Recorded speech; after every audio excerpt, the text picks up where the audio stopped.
Hello, everyone. Good evening, good afternoon, a very good morning to all you wonderful people who are joining us today on this beautiful Thursday. I can see quite a few of you who have started trickling into the chat window. We have a very exciting masterclass coming up for you. But before that, in the chat window, very quickly, if you could let us know which city you're dialing in from, really help us understand where all of our audiences are coming in from today.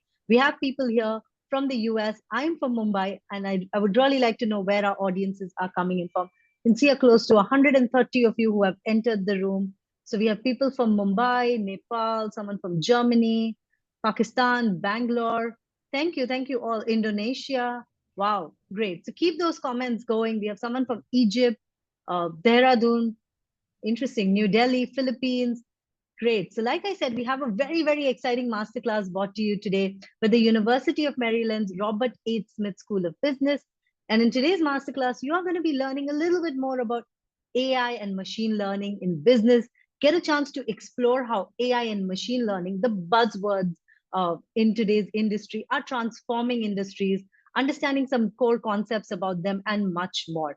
To speak to you a little bit about the University of Maryland's Robert H. Smith School of Business is a globally recognized institute located near Washington, D.C. So, to all of you who are looking to study in the US, please go and check out the website. We will be giving you a lot more information about their programs.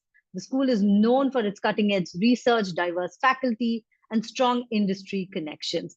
Before I go into more details, I'm going to do a quick introduction to the panel present with us here today. I'll start with myself. My name is Sabahat Hurzuk. I'm the Associate Director at Seed Global Education. We are a UK headquartered company which facilitates interactions between top global universities like the one that we have here with us today and prospective students like yourselves, giving you a chance to interact with the faculty and the admissions team, giving you a taste of the programs being offered to helping you make the right informed decisions about your higher education and career plans. Joining me today is Dr. Balaji, who's the Dean's Professor of Decisions, Operations, and Information Technology. He's also the Director for the Center for Artificial Intelligence in Business. Dr. Balaji has a bachelor's degree in computer science from IIT Madras and a PhD from NYU Stern School of Business. He has worked in data science, AI, and machine learning for over 25 years. Thank you so much, Professor, for taking out time from your busy schedule and joining us here today. Thank you, Along with Subhash. him, welcome. Along with him, we have Maria Pineda, who's the Executive Director of Graduate Admissions, and Summer Robinson, who's the Recruitment Coordinator at the University of Maryland's Robert H. Smith School of Business. They take care of admissions, programs, etc. They're going to be speaking to you a lot more detail about the programs, offerings, scholarship, application fee waivers to all of the attendees, and much more. While we're waiting for a few more students to join in, I'm going to start by running my first poll question for this evening. So on the screen in front of you, to all those of you who are in, you can see close to 230 of you, which area of AI or ML are you most curious about? Is it machine learning? Is it deep learning? Is it NPL? Is it computer vision? Or is it robotics? I would highly recommend everyone to please go and cast their votes and let us know which of these areas are you most curious about in AI and ML. I'm going to keep the poll running for a little bit more before I go ahead and share the results in the screen. We have the results coming in, so I'm going to keep this running for a few more seconds before I go ahead and hit the end poll. And I'm now going to share the results on the screen in front of you. So 42% of the audience today wants to know a lot more about machine learning, closely followed by the other options. So thank you so much, everyone who participated in the poll. And with that, I would now like to hand over to Dr. Balaji to get started on his presentation so we can all learn a little bit more about AI and ML. Over to you, Prof. Thank you, Sabahat, and thank you, everyone else for joining. So I'm just going to share my screen. Hopefully it works. And so this is a very broad audience, and I know that we have close to 200 or so joining and continuing here, but your backgrounds are also going to be quite different, I was told. So in the next maybe half an hour or so, I wanted to take you all over through AI and ML, but with a focus on business, right? So we'll cover a bunch of different topics here. And, before, get into any of these specifics, one of the things that I started doing this, almost 25 years ago. My PhD was in machine learning in business about when I graduated in 98. And so most of my career has been on the research side, writing papers, teaching courses in this area, working with companies on ML and AI with business applications primarily. But one in the last 5 years or so, one of the things you see a lot is that when people talk about AI, sometimes they talk about it as if it's magic, that it can do anything, right? So AI can do this, AI can do that, and so on. And when you think of magic, this used to bother me. So, when I teach my classes, I used to tell my students also, look, if you want magic, go and see Harry Potter, right? AI is not magic, and magic is magic, right? But then, my point was that look, magic is a very bad metaphor for AI itself. But then, when you actually step back and think about it, is it a bad metaphor, right? And if you look at some of the greatest hits of AI in the last 10 or 15 years. This is an example which some of you may not have seen, depending on, whether this was about, 10 or 15 years in the US. This was IBM Watson, a program that IBM built that played Jeopardy and that beat the world champions. And when this actually went on TV, there are many videos of this. If you haven't watched this, I strongly encourage that you look for it and watch it. uh, the quote unquote AI program that played Jeopardy was just phenomenal. Beat the world champions, and this was probably one of the first few times when about 50, 70 million people throughout the world saw this and said, "Wow, this is almost like magic," right? And in a sense, that's I think if you look at AI when it works great, it is exactly like magic, right? Because if you talk to a magician, if you look at what magicians do, they do amazing things that look brilliant, but behind the scenes, even magic is not really magic, right? Because a magician has very specific things they do that make magic-like behavior happen. And that's exactly the metaphor for AI as well, right? So when AI works great, it looks like magic, but behind the scenes, there are very specific algorithms that are doing very specific things that create this kind of an experience. And so, in that sense, I think it's worth thinking of, building AI experiences with magic actually as a very good metaphor. But if you step back, we're going to talk about both AI and machine learning today, and there are some differences between the two, right? If you focusing on just AI itself and the question, right? If you look at what is AI, you can go back. This was one of the first papers written by perhaps the father of AI, or maybe we should say grandfather of AI. But this is one of the most brilliant people in the world, someone called Alan Turing, and this was a paper published in 1950 called Computing Machinery and Intelligence. And in this paper, even before you had any computers, there are lots of insights into how potentially computing can demonstrate intelligence. And this was the core starting in 1950. When you look at the field of AI itself, one of the main motivations for the field is has always been, how do we build machines, and think machines broadly, right? Machines could be hardware, machines could be algorithms too, right? Software. But how do you build machines that demonstrate intelligence, right? This was the core, and this continues to be one of the core topics. Now, with this in mind, like some of the early applications were things like chatbots, right? And this was a chatbot from 60 years ago. And you ask yourself, why chatbot? Is it really driving huge value in 1966 when you have this chatbot talking to people about midterm exams and so on? The point was not to do something useful necessarily. The point was to try to create intelligence. The idea is that conversations, when humans talk to each other, that's one way in which humans demonstrate intelligence. So why not build AI to do the same thing, right? So that's why conversations and chatbots are such a popular application of AI. And 1966, we had chatbots. Right now, we have chatbots. You go back 50 years, Here's an example of AI doing medical diagnosis, right, from a few decades ago. Um, this worked in a specific manner, which is different from today, but this was 50 years ago. And recently, a few years back, you have AI doing medical diagnosis. This was a competition in China where it beat the top doctors in a competition. Why medical diagnosis? Same answer, right? This is again an example where humans demonstrate intelligence, and in particular, experts, right?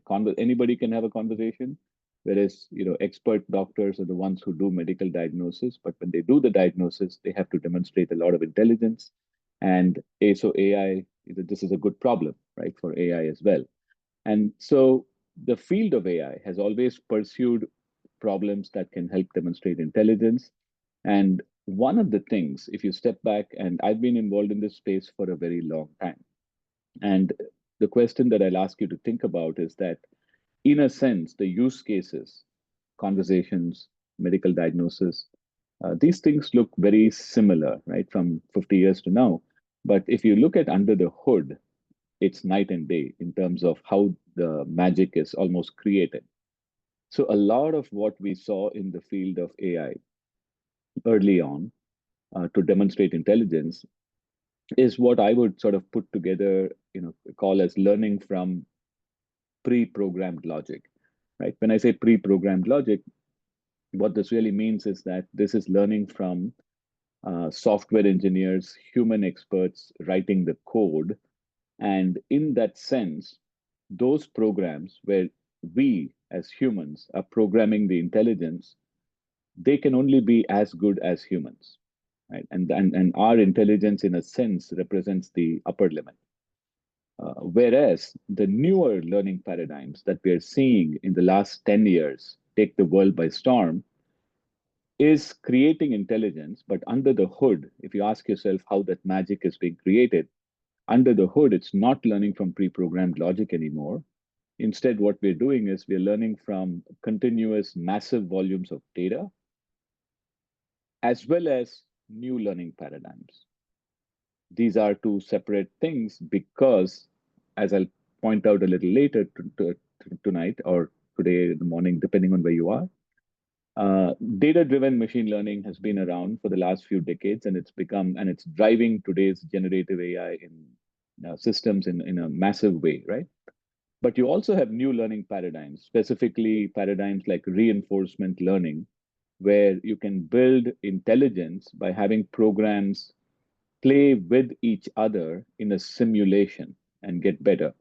And this is another learning paradigm that's created some amazing magic-like experiences as well. So this is what is driving today's AI, right? And so in that sense, because we are not learning from pre-programmed logic anymore, we are not constrained by human intelligence. And therefore, I would, the way I sort of ask you to think about is that now maybe we are at a time when AI can be not just as good as humans, but potentially much, much better, right? And this is a very important point.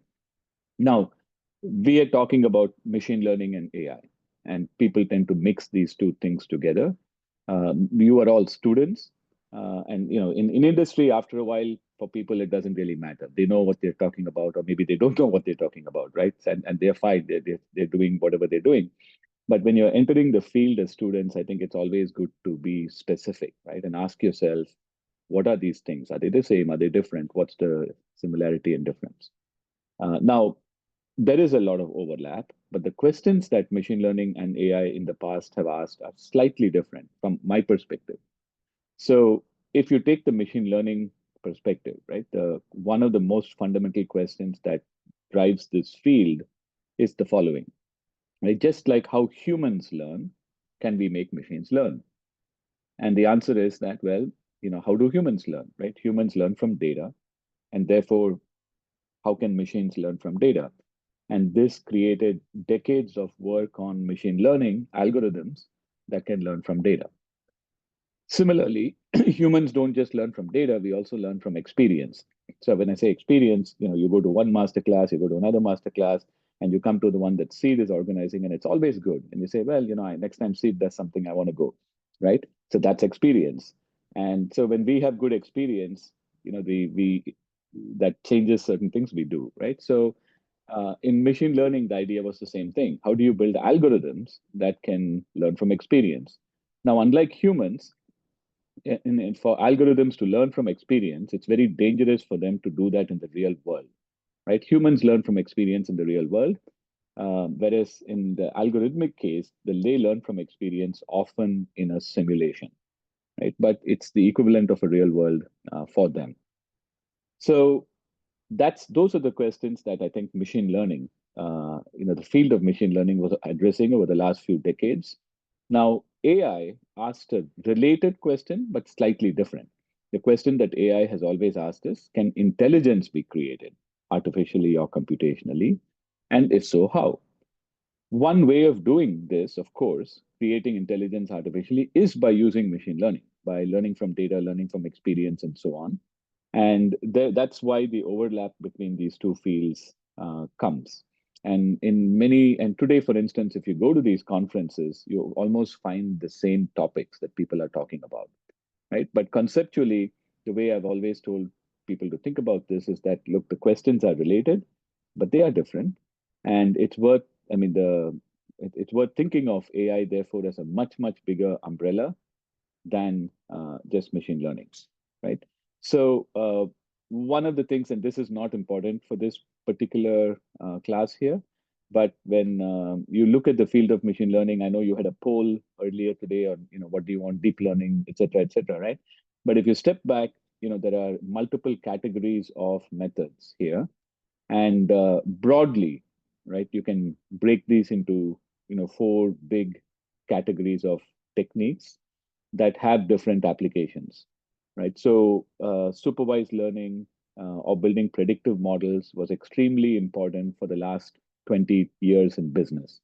And every business that is out there, I've worked with many of them, have built AI, ML, predictive models to solve various business problems. And this work continues. And there are hundreds of different predictive models.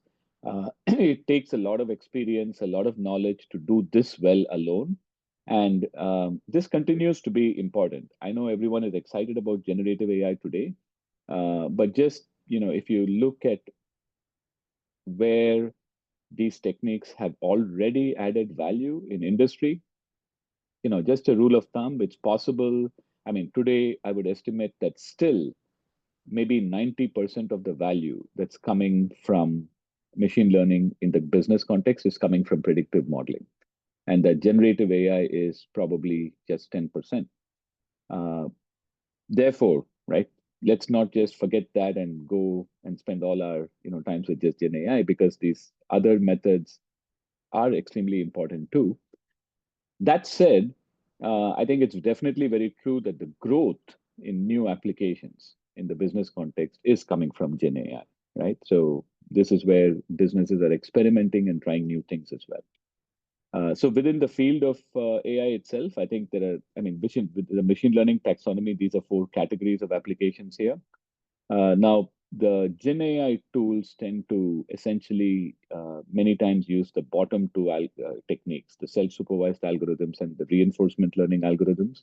These two techniques are very important in designing today's Gen AI systems.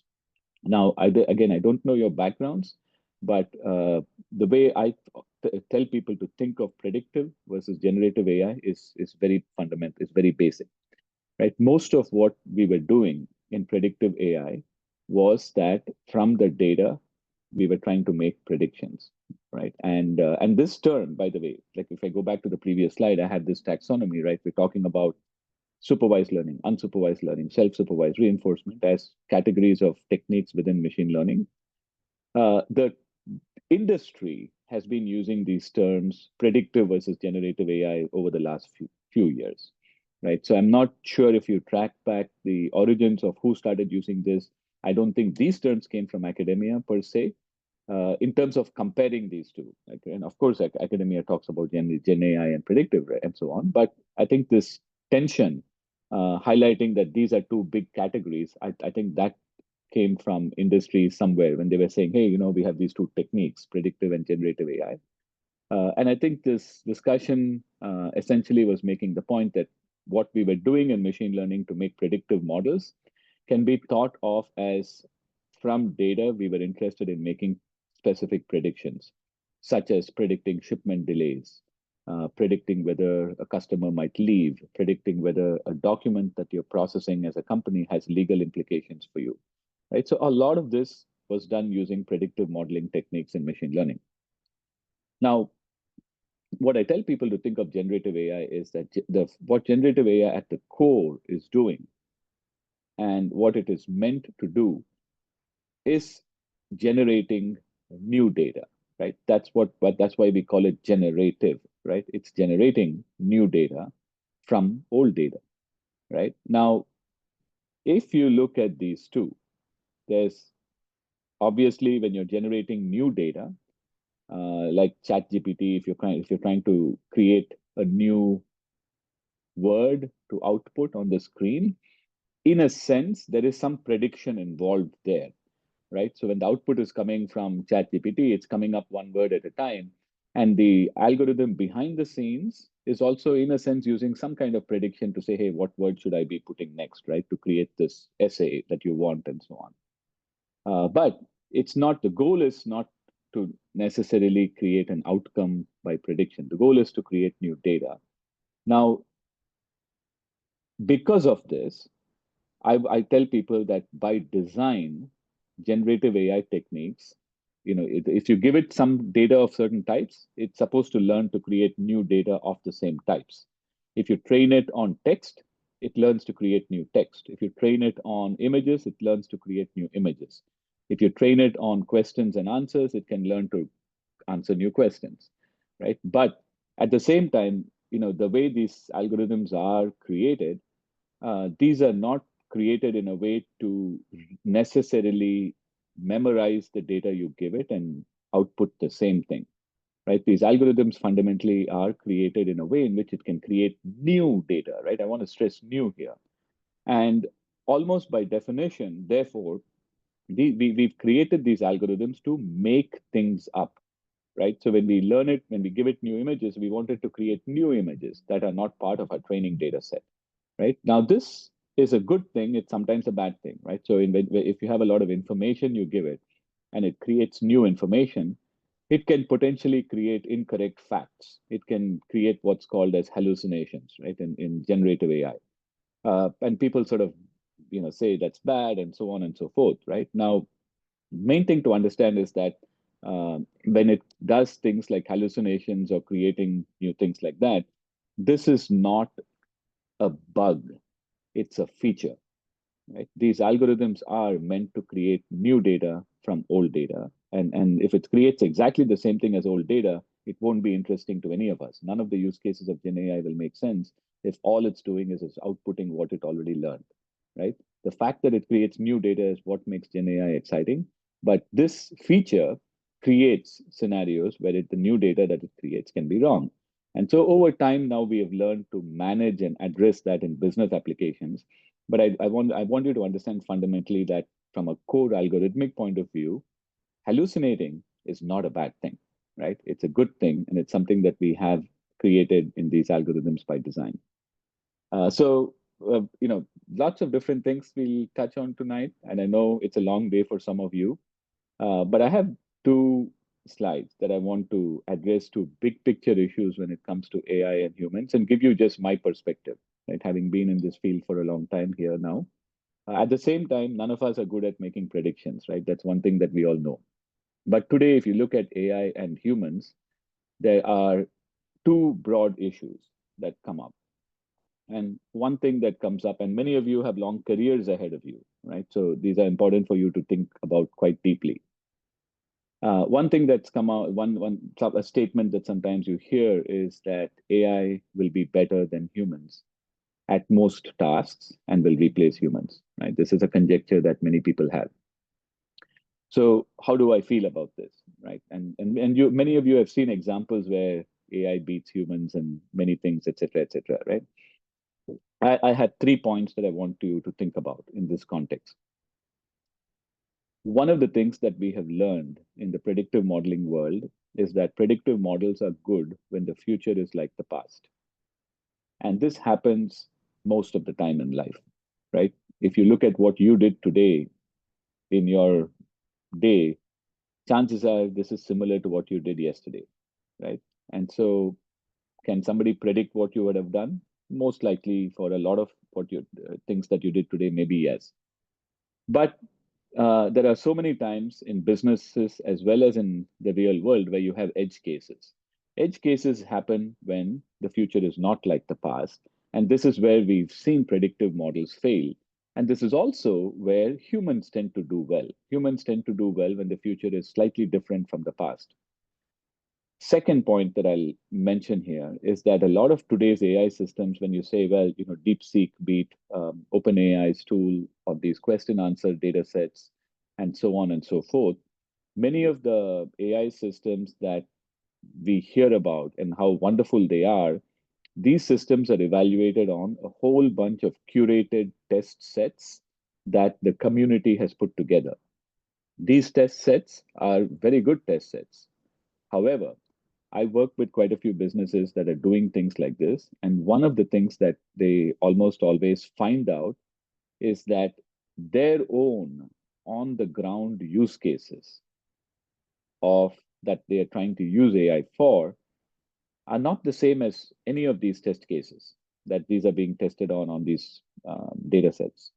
And when businesses use AI, let's say they're implementing it internally in an HR context or implementing it as a chatbot to let their professionals find information about the business and so on, these are different use cases. These haven't been tested before. And so a lot of these businesses have to create their own test cases. And when they do so, one of the things they realize is that it's hard. It's hard to make AI systems work perfectly on your own internal use cases. And that this is where 100% accuracy is challenging.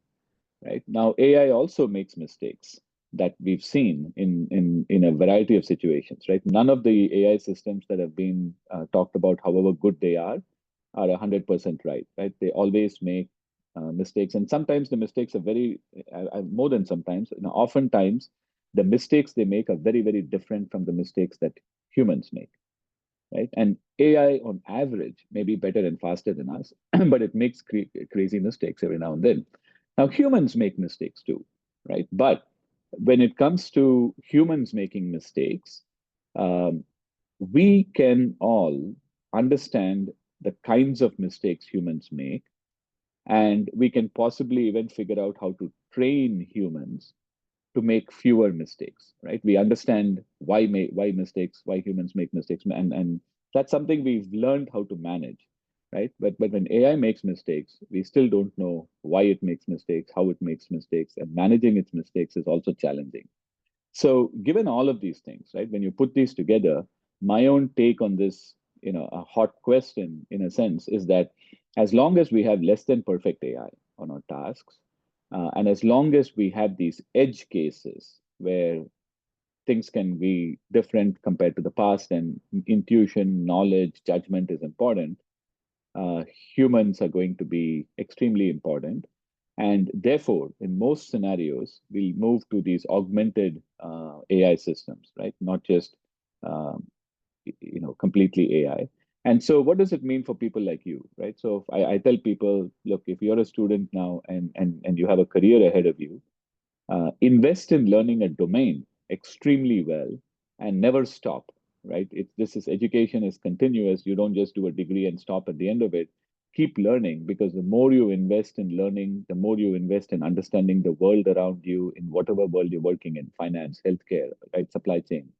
The more you learn about it, the more you become good at the edge cases, right? The edge cases are where the decisions you make are decisions that AI may not have made, right? And those edge cases are what are going to be getting you your jobs, right? Those edge cases are what are going to keep you in your jobs, and those edge cases are what are going to make you very successful as users who can use AI. So that was one question, right? And I think related to that, this question, the statement that I believe in a lot is this one, which is each of us will have our own superpower in our pockets in the near future, right? This is exactly what we should all be designing for and planning for. And when I say superpower in our pockets, this means irrespective of what our jobs are, we each will be walking around very, very soon with AI that can help us in our own jobs, right? So, in the context of business, I've there are lots of these examples are things that are going on right now. There are many companies I've talked to that are doing this right now. But these examples give you an idea of how businesses are going in the direction of giving individuals this concept of AI superpower in their pockets, right? Just a few seconds on each. These are just examples to stir your imagination, but all of these examples are real and ongoing right now in different places.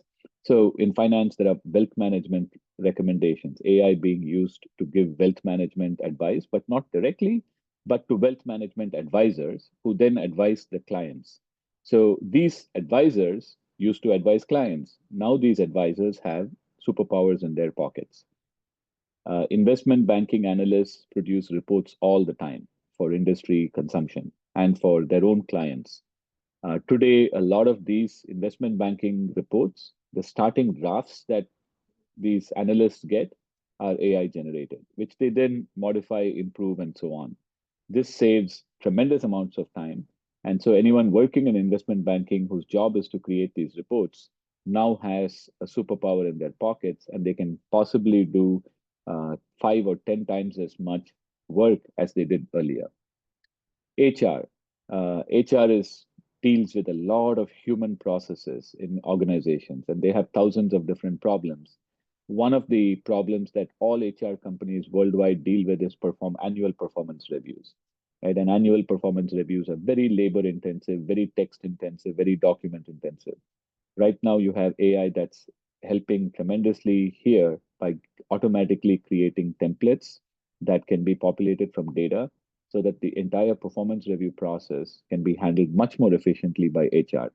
This is superpower in the pockets for HR folks. Marketing folks are creating appealing marketing material, whether it's social media content, websites, brochures, you name it, right?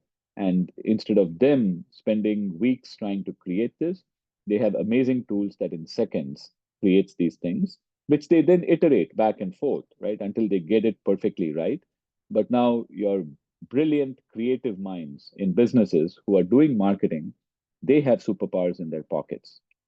Operations people, they take responsibility on a daily basis, right? So if you look at what many of them are dealt with, making sure that everything works smoothly, and supply chain chaos can cause massive disruptions in their world, right? And so you have to stay on top of problems, right? So if you're managing supply chain operations at a leading firm, or if you're even one of many who are working in this industry, your job is to make sure that supply chains flow smoothly. And maybe there's a problem in a factory that's just starting to happen, and 3 days later it's going to hit you very badly, right? So these are things you need to know about on time. And so today we have AI that can monitor these things and automatically give reports to operations and supply chain experts to say, hey, this is likely to happen. Please keep a track of these things, right? So now these managers can sleep more soundly, knowing that even when they are asleep, there's something behind the scenes that's watching for these dangerous disruptions and that will alert them when things go wrong. IT, right? Programmers across the world in companies are now using AI tools to create starting code. This is not replacing programmers, but it's giving them a starting code base to do a task so that what they do is not just faster, but many times also potentially fewer bugs, right? Because the starting code is sometimes cleaner than what they may have started with themselves. And across the board, you have software engineering teams that now use AI to code much quicker and get things done much faster. So this is superpower in their pockets to all the programmers that you can think of. Accountants have superpowers in their pockets because when they now create financial statements and so on, They can feed lots of data into these and create templates of these statements and then go back and edit it to make sure that these are correct. Healthcare, you have hospitals that are now exploring the use of AI to monitor patient health and automatically, when it detects things, alert physicians and take actions and so on, right? So this is really the most important thing that I wanted to point out here, which is that we are heading to a world and already in a world where we have the design is about having AI superpower in our pockets, right? And that's essentially where this world is going. Now, just 2 minutes and I'll wrap up. I know we are just almost out of time here, and I have a few slides. I'm not going to go through all of this, but my point here is to say that, look, I spent a lot of time giving you good examples of AI and what it can do in the business. But at the same time, today we also know that there are lots of potential harms of AI that we need to manage, right? And this slide lists 7 harms that we know of, and there could be, and these are not all harms, but I put this under bad because, for instance, cost, right? High training and inference cost is not a quote unquote harm, but this is something that adds to the economic cost of using AI. Biases, we have seen a lot, and we are figuring out how to manage these things. But in addition to the bad, AI has the ugly, right? The ugly are the most, essentially, today's AI has a lot of very dangerous applications. Dangerous in the context of security, dangerous in the context of national security, dangerous in the context of hurting humans in really harmful ways, dangerous in the context of doing things that can hurt businesses and so on. So this is a problem, right? And we are increasingly aware that that these are all very serious issues that we need to think about and manage. So when you think about AI, the bad and the ugly, right? It's very hard to say, like, so ideally AI governance, which when I talk to companies about, is about how do you get the best out of AI, which is maximize benefits while managing the risks, right? While mitigating the bad and the ugly. And this is easier said than done. In order to do this well, I have 7 aspects that I asked them to think about. And I'm not going to go through all of these in today's masterclass, but these are business principles that can help you manage AI, govern AI slightly better, right? These are not silver bullets in the sense that it's not going to magically help you do everything. But these are 7 things that if businesses think about, they can potentially harness this amazing set of technologies to to maximize benefits while mitigating the harm. So I'll end with the fact that at the Smith School of Business, we are doing a lot in the AI space. We have integrated AI into most of our master's programs now as well. And we have a Center for AI in Business that we launched last year that's working with the community and trying to do a lot of things in this AI space as well. And I'm happy to answer any questions I can here.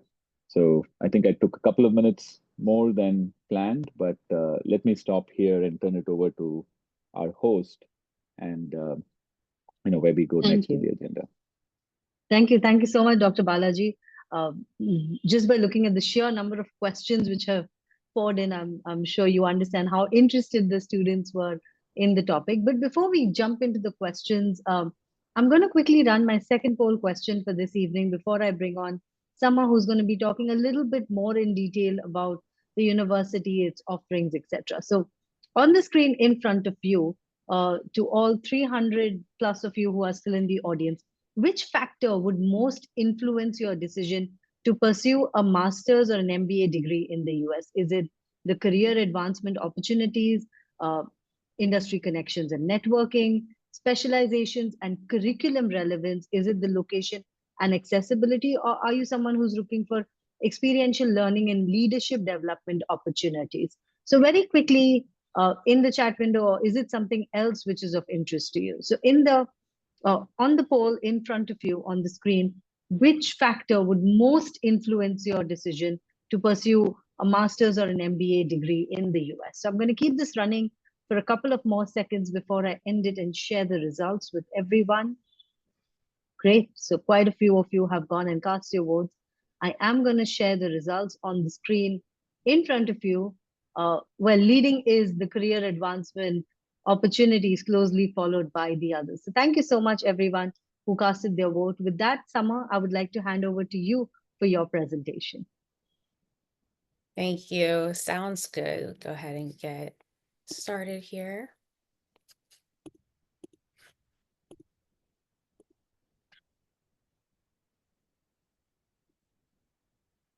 All right. Thank you, everybody, again for joining us this evening or morning, wherever you reside. My name is Summer. I'm a recruiting coordinator at the MBA and MS Admissions office here at the Robert H. Smith School of Business. I'm also joined by my colleague, Maria Pineda, Executive Director of Admissions for the MBA and MS programs here at the Smith School. So I'm just going to go into a little bit about the University of Maryland, just the background and just some of our awesome rankings that we have here. So the University of Maryland is a powerhouse in research, academics, the arts, and athletics. Some of our rankings are the following. We are number 3 in information systems programs by Best Value School. And from UT Dallas, we are ranked number 2 in a research institution here in the US. Here at the University of Maryland, we have a great amount of faculty with some wonderful achievements that they have had in their careers here at the Smith School. Just to highlight a few, we have 75 members of the National Academics, 2 Nobel laureates, 5 prize winners, 1 Emmy Award winner, and then we also have a Tony Award winner as well. 1.2 billion combined in research expertise, and number 11 ranked in the US. We have also great notable alumni here in the at the University of Maryland. Sergi Brin is a co-founder here at the University of Maryland. Kevin Plank is the Under Armour founder, also from the University of Maryland. So we're super proud of our alumni. They're also really engaged with our community here. They love to network and engage with our students here at the Smith School. We have great programs here offered at Smith. So all of them are STEM eligible. We have some wonderful business master's programs, full-time MBA opportunities as well. Just to name some of the programs that we have here: accounting, business analytics, finance, information systems, marketing analytics, supply chain management, quantitative finance, and management studies, and also our full-time MBA programs. So great for our international students with the STEM eligibility, the OPT time for you to get some work experience. So definitely take a look at our programs to see what's good for you. So Dr. Balaji did a great introduction on AI and how that's implemented in some of our curriculum here at the Smith School. So we have a Center of Artificial Intelligence here at the Robert H. Smith School of Business.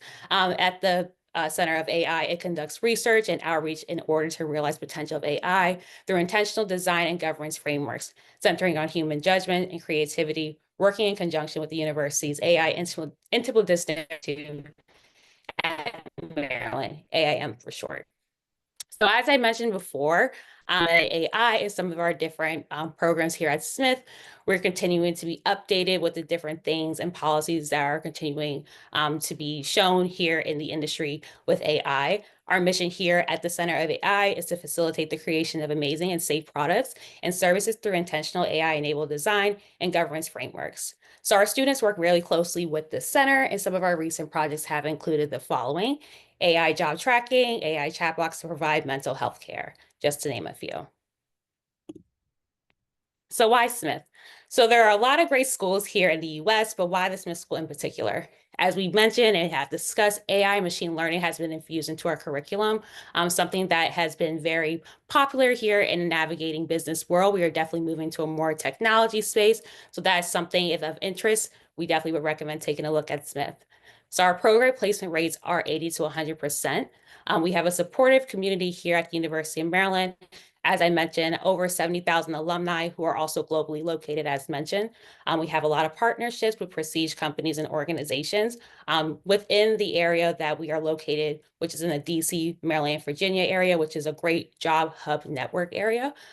We are also have a lot of on-campus clubs. As I mentioned, the Center of AI is one of our popular clubs as well. As a master's student as well, we have an association, so they do a lot of specific clubs, organizations, some activities outside of your academics.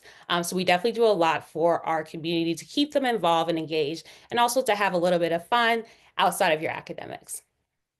Our faculty is top ranked, as mentioned before, so we are R1 institution. We are a very high research activity, and we are out of 21 countries, or excuse me, 21 universities. We are the top 2% of scholars worldwide. So we regularly serve as consultants for Forbes, United Nations, PepsiCo. We have a lot of great connections with some really top industries. So job placements. We saw in the poll that career opportunities is something that you guys are really looking for. And that's something that we really, really strive to help our students get to that next place in their career. So our last cohort was 82% employed. That's both international and domestic students. So that's something we are extremely proud of and trying to increasingly grow. We have an Office of Career Service here at the Smith School for our in-person business masters and MBA students. You can utilize a career coach to help you with resume building, interview preps, and overall job search. So it's definitely important to also utilize that research as you're trying to find these jobs and navigating the program. As you see, there's a lot of great companies that you see here listed where our students have in place. Just to name a few: Apple, EY, PwC, Deloitte. So there's a lot of variety in different industries that you can get involved with. And work opportunity is definitely here in the US, although competitive. We have a team here and a network here at the University of Maryland to help you get to the next place. Okay, scholarships, also something very important. So all of our admitted full-time in-person specialty master's programs are considered for a limited financial award on a first-come, first-served basis. We offer merit-based scholarships, and our candidates are reviewed for these awards holistically based on your application materials. So yep, if you have any questions regarding that, definitely shoot us an email. I know we will drop in the chat our communications so we can talk more in depth about scholarship opportunities. Our final deadlines are coming up pretty soon for our business master's programs. March 14th will be the final deadline. If you have any questions about that, we definitely recommend connecting with us in a consultation or shooting us an email so we can talk more about your eligibility, the deadlines, and the application requirements. If you have your smartphones handy, definitely take a look at the QR code here, scan that as well. That will take you to our page to learn more about our business master's programs and an overview of our admissions requirements. So I'll leave this up here for a second for you guys to take a look at that, to scan it and get those resources as well. But if you have any questions, of course, drop them in the Q&A. And thank you again for having us today. Thank you. Thank you so much, Summer, for your wonderful presentation. While we are in the topic of scholarships, the University of Maryland, in collaboration with Seed Global Education, is also offering 3 awards covering a huge chunk of your scholarship. I am going to be dropping the link in the chat window for all of you to access. So please go and apply for it. The deadlines are coming up shortly. Great. Thank you so much, Summer and Dr. Balaji, for your presentation. I have shared a few helpful links in the chat, and I can see Dr. Balaji has started replying to some of the various questions which have come in the chat window. So the first one I'm going to take up is from an admissions point of view. Sarwan wants to know, does work experience matter more than university scores or the CGPA during the application review? And what are the key criteria which one needs to sort of keep in mind when they are looking at the application process? Absolutely. Maria Pineda here. I'm going to take this question. We do not require work experience for our master's programs. So our specialty master's programs that Summer had posted before do not require work experience. The MBA program does require work experience. We want to see at least 3 years of professional experience prior to starting the program. And that time frame is from the time you graduate from your undergrad degree until you start the program. In terms of, does one aspect matter more than the other? No.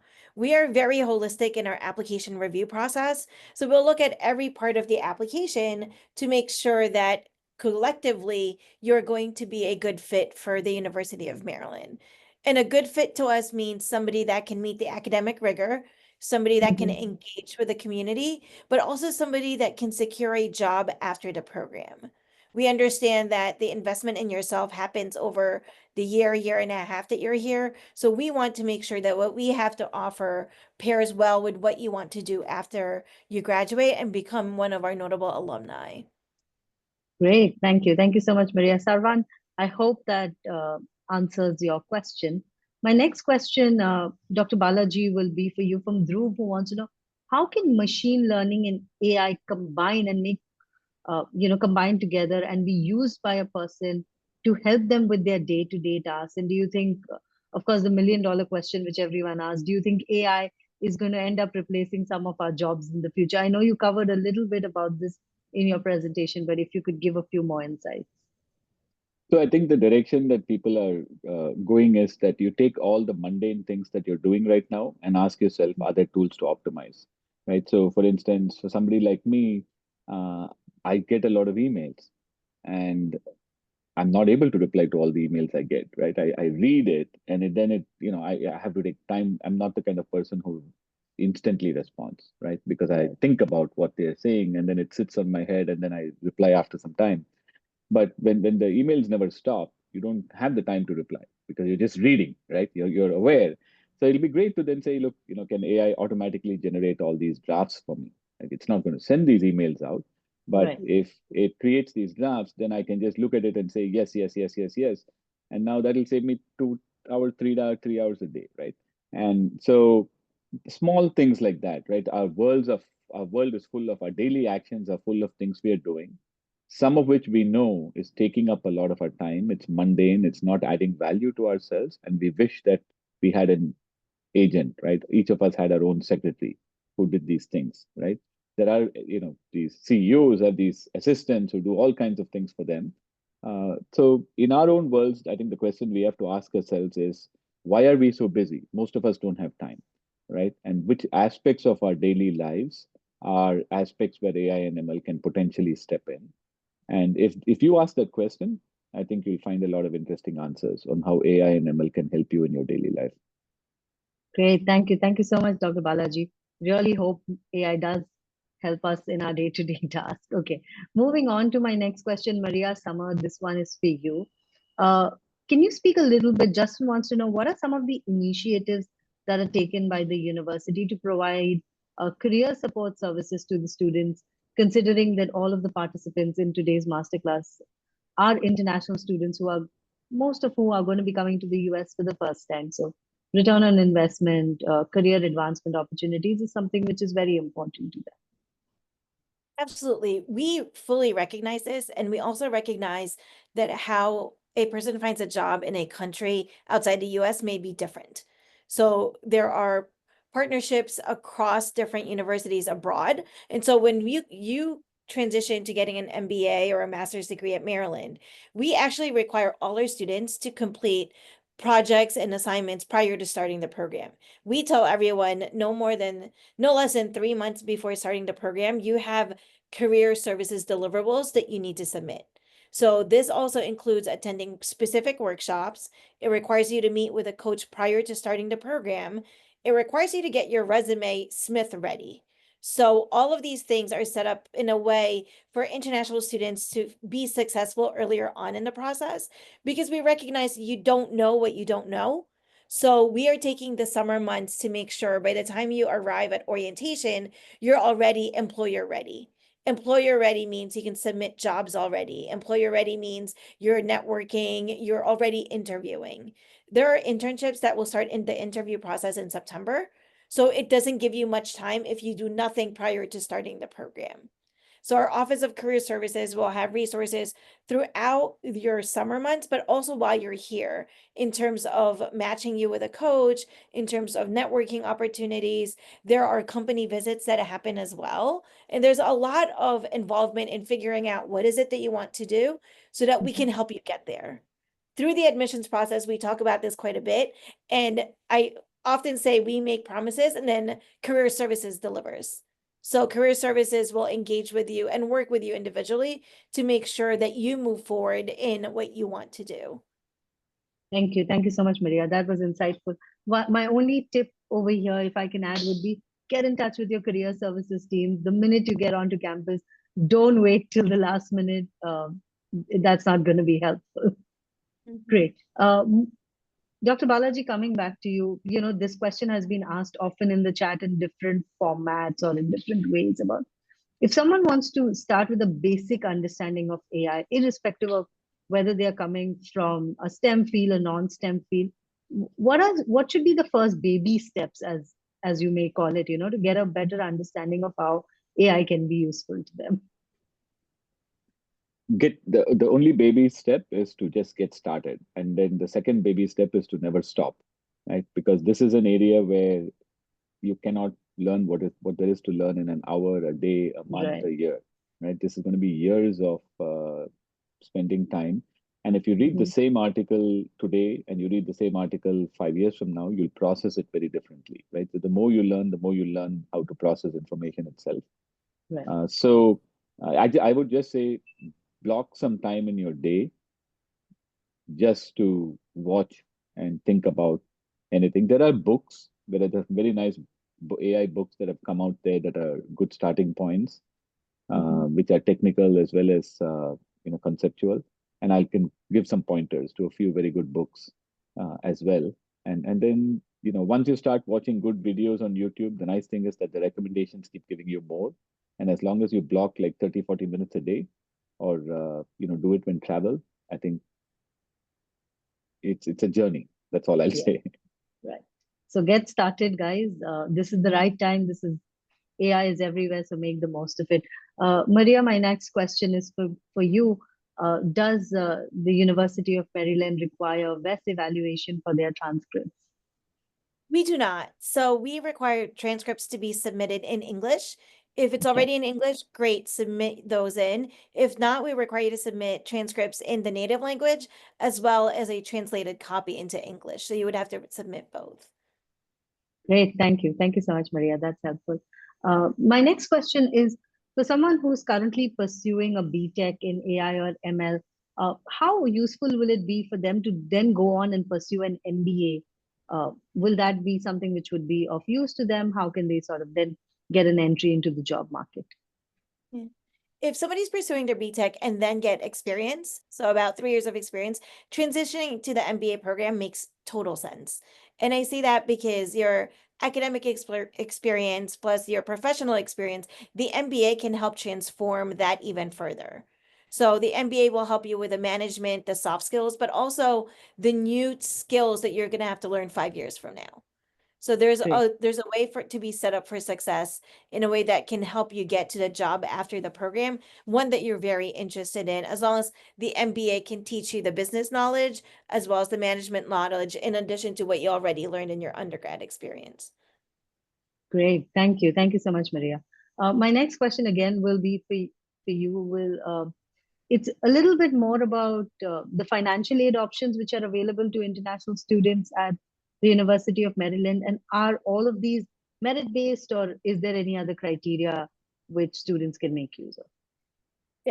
The scholarships that we offer financial award scholarships, so write out numbers, as well as for some programs we offer graduate assistantships. So our full-time MBA is the program that offers graduate assistantships. They're all merit-based. There is nothing that you need to do in addition to submitting your application. So I tell everyone, your application for admission is also your application for scholarship. So submit the strongest application that you can submit, because since our awards are merit-based, we will take that information to the scholarship committee and make a decision. Thank you. Thank you so much. Dr. Balaji, I see you've put down a few book references. I hope everyone will make use of this. My last question to you, Dr. Balaji, is can you explain how AI and ML are used to create automation pipelines in business functions like supply chain, marketing, and operations? I'd answered this on the chat, and I also gave okay. some examples of AI frameworks. But I would ask people to look into these AI agentic frameworks. Things Great. like Microsoft has one called AutoGen. There are open source ones called LangChain and LangGraph. So the AI agentic frameworks are being used to create these entire AI pipelines for automation right now.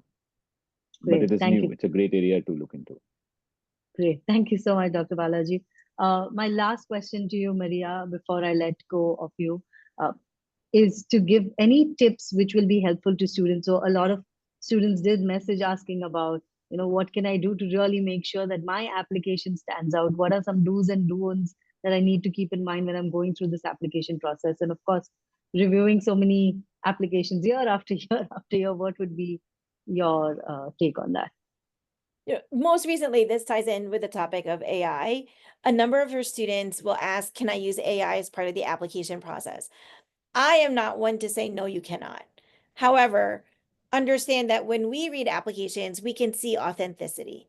So we want to make sure that your undergrad experience plus your activities will enhance yourself if you added the master's degree. So my advice is really think about why you want the master's degree specifically that you're interested in and how it can help you propel forward.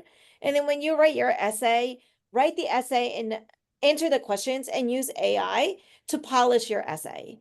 Don't use AI to write your essay because we have seen essays that are very generic and very bland. It doesn't really speak about you as an individual. It puts nice words together, but it doesn't really translate well or reflect on an individual when we're reading it. Great. Thank you. Thank you so much, Maria. Last question before we end the masterclass for today, of course, is from Justin. And he wants to know, will the attendees today be getting an application fee waiver? And if yes, what is the process?